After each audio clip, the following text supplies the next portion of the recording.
New York, on retrouve Grégory Volokhin sur place en duplex, le président de Mescart Financial Services. Bonjour Grégory.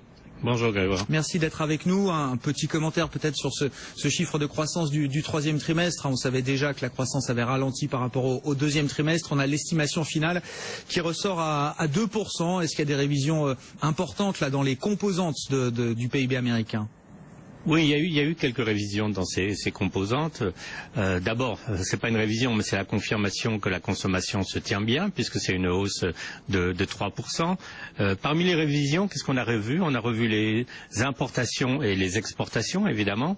Exportations à la baisse, c'est normal vu que l'économie globale est quand même assez faible. Importations un tout petit peu en hausse, c'est normal vu que le dollar est plutôt fort.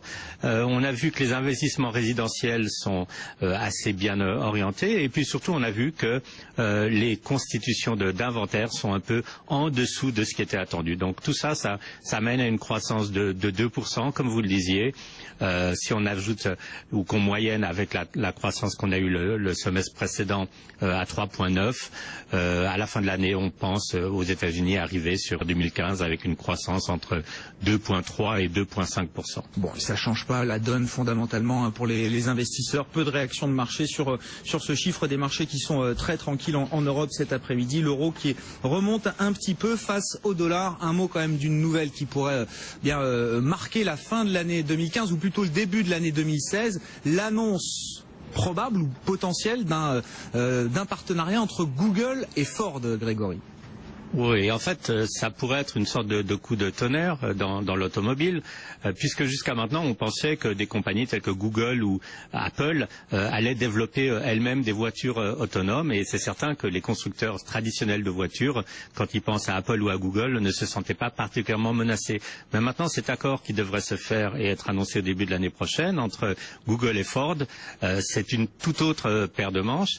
Il faut noter, par exemple, qu'en 2015, Ford a déposé 5000 brevets, la plupart au niveau de l'automation des véhicules. Donc Ford se préparait depuis assez longtemps à cette nouvelle aventure, et s'associer avec Google, ça pourrait permettre peut-être à Ford d'être le premier constructeur mondial à proposer d'ici 5 ans, c'est un peu le calendrier, des voitures totalement autonomes qui n'ont plus besoin de conducteurs. Bon, une annonce qui pourrait être faite si le contrat est finalisé à l'occasion du CES de Las Vegas qui se tiendra début janvier, la première semaine de janvier à partir du 6 janvier. C'est une information qui est relayée aujourd'hui par le magazine Automotive News. Merci beaucoup Grégory Volokhin avec nous chaque après-midi avant l'ouverture des marchés à Wall Street, une ouverture qu'on attend en légère progression sur fond de stabilité. Dans le reste de l'actualité, la voiture autonome, c'est le sujet techno du moment dans le secteur automobile. Hier, Valeo a racheté un groupe allemand, Peiker, pour avancer là-dessus.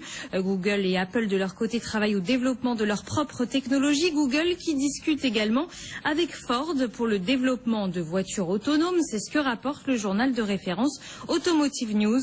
Une sorte d'alliance des deux mondes. À New York, le président de Mescart Financial Services, Grégory Volokhin. Ça pourrait être une sorte de coup de tonnerre dans l'automobile, puisque jusqu'à maintenant on pensait que des compagnies telles que Google ou Apple allaient développer elles-mêmes des voitures autonomes, et c'est certain que les constructeurs traditionnels de voitures, quand ils pensent à Apple ou à Google, ne se sentaient pas particulièrement menacés. Mais maintenant, cet accord qui devrait se faire et être annoncé au début de l'année prochaine entre Google et Ford, c'est une toute autre paire de manches. Il faut noter par exemple qu'en 2015, Ford a déposé 5000 brevets, la plupart au niveau de l'automation des véhicules. Donc Ford se préparait depuis assez longtemps à cette nouvelle aventure, et s'associer avec Google, ça pourrait permettre peut-être à Ford d'être le premier constructeur mondial à proposer d'ici 5 ans, c'est un peu le calendrier, des voitures totalement autonomes qui n'ont plus besoin de conducteurs. Grégory Volokhin, président de Mescart Financial Services. Carrefour en passe de devenir le premier groupe